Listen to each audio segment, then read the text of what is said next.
बांग्लादेशियों को भला करने के लिए तो बैठा नहीं है, वो तो बिजनेसमैन है। और बांग्लादेश को बड़ा क्लियरली एक वार्निंग गई है अडानी की तरफ से कि साहब we will not be able to afford this, हमने कोई ठेका नहीं ले रखा आपको बिजली देने के लिए। तो अब वो कह रहा है मेरा पैसा लाओ, भाई आपको पैसा देना पड़ेगा। ये चीज हमको ढाका और अदर पार्ट से पता चल रही है कि भाई पावर कट्स ऑलरेडी शुरू हो चुके हैं। जो मेन सिटीज है वहां पर थोड़े कम हो रहे हैं, लेकिन साइडलाइन गांव और इन जगहों के अंदर पावर तो आ ही नहीं रही है। और उसका नतीजा आप देख रहे हैं कि पूरी कौम इस वक्त जहालत पे भरी हुई है।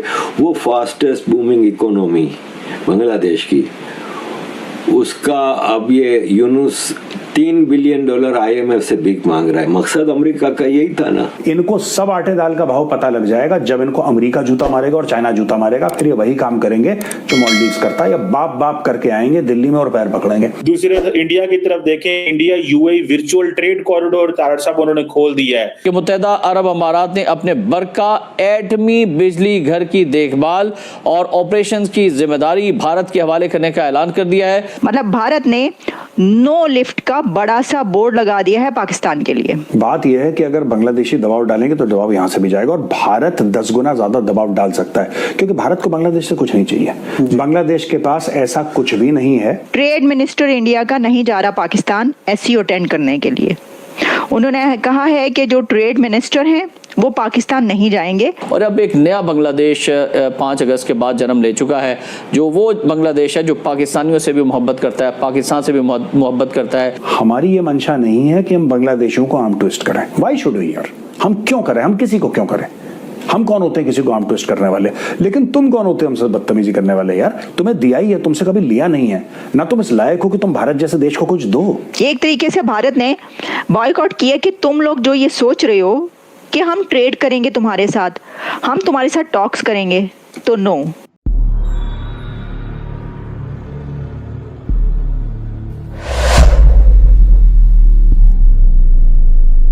कल एक बड़ा क्लियरली इन्होंने एक चिट्ठी ड्राफ्ट करके बांग्लादेश को भेजी है कि साहब $500 मिलियन की आपको पेमेंट करनी पड़ेगी, नहीं तो हम आपकी बिजली बंद करनी शुरू करेंगे।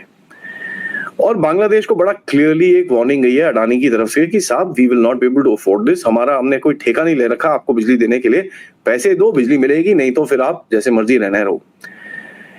ये चीज हमको ढाका और अदर पार्ट से पता चल रही है कि भाई पावर कट्स ऑलरेडी शुरू हो चुके हैं। जो मेन सिटीज है वहां पर थोड़े कम हो रहे हैं, लेकिन साइडलाइन गांव और इन जगहों के अंदर पावर तो आ ही नहीं रही है। क्योंकि क्या है ना, मेन सिटीज में भी फॉरेन जर्नलिस्ट हैं, ये है वो तो दिखाना ही है। जो इनका एडवाइजर जो इकोनॉमिस्ट है, नोबेल प्राइज विनिंग इकोनॉमिस्ट है, उसको काम करना आता है। अगर ढाका में भी बिजली जानी शुरू हो जाए तो सारे फॉरेन जर्नलिस्ट ये सब रिपोर्ट करनी शुरू हो जाएंगे, तो फिर बड़ी नाक कटेगी। तो बड़ा मैनेज करने की कोशिश की जा रही है। कितना टाइम मैनेज करेंगे वो तो टाइम ही बताएगा। उसके बाद अभी इन लोगों ने एक काउंसिल बनाया है जिसका काम रहेगा कि भाई शेख हसीना की एक्स्ट्रेडिशन पे भारत के ऊपर थोड़ा प्रेशर डाला जाए। देखिए, बांग्लादेश अपने आप तो ये सब कर नहीं सकता, ये तो आपको पता ही है कि गहरे राज्य के टट्टू अभी मिलके गए थे, ठीक है, डोनाल्ड लू और ये लोग आए थे यहाँ पर मिलके गए थे, तो वहां की तरफ से उनको एक बड़े क्लियरली इंडिकेशंस आ रहे हैं कि साहब ये काम आपको करने हैं, जरा करिए इनको, नहीं तो आगे जाके बड़ी प्रॉब्लम हो जाएगी आपको, इसको जरा खत्म करो।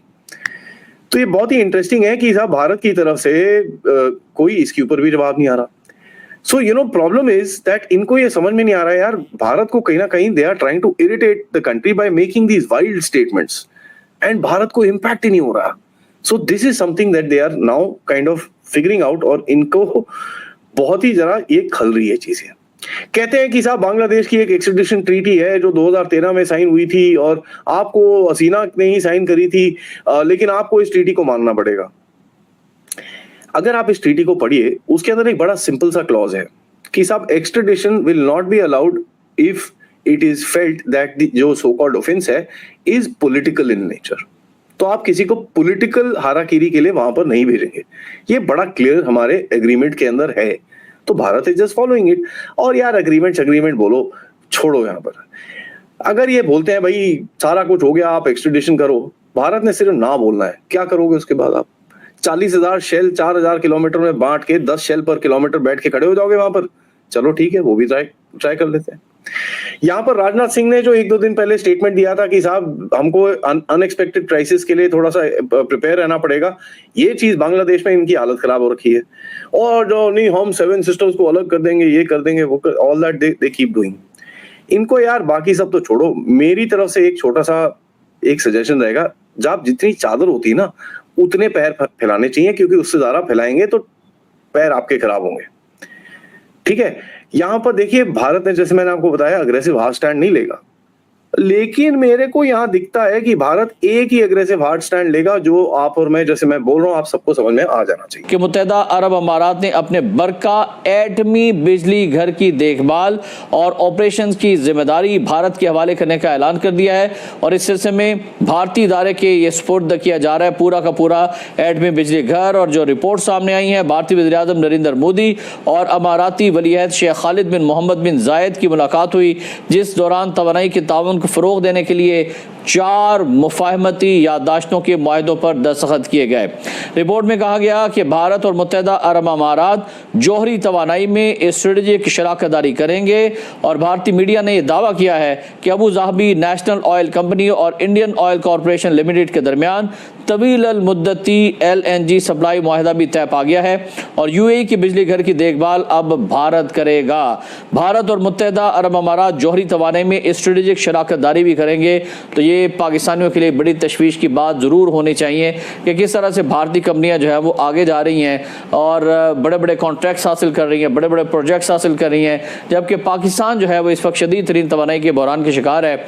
और हमारी जो IPPs कंपनियाँ हैं जिनके मालिकान पाकिस्तानी सियासतदान हैं, वो किस कदर घिनौने तरीके से भोंडे अंदाज में पूरी कौम को लूट रहे हैं और पाकिस्तानियों को उन्होंने मकरूज कर दिया है। एक आम पाकिस्तानी की मईशत का बेड़ा गर्क करके रख दिया गया है, और पाकिस्तानी जो है वो सिर्फ और सिर्फ बिजली के बिलों को देने के चक्कर में ही अपनी सारी की सारी सैलरीज, अपनी सारी की सारी मईशत, घर का निज़ाम जो है वो तबाह कर रहे हैं। हुकूमत को इस सिलसिले में संजीदगी से होश के नाखून लेना होंगे, बिजली सस्ती पैदा करनी होगी, जौहरी बिजली की तरफ जाना होगा, शमसी तवानाई की तरफ जाना होगा, IPP से छुटकारा हासिल करना होगा। तो फिर कहीं जाकर ये हुकूमत सोचने पर मजबूर होगी कि हम भी बाहर के मुल्कों में जाकर UAE के अंदर, सऊदी अरब के अंदर अपनी कंपनीज़ के ज़रिए से कोई इन्वेस्टमेंट कर सके।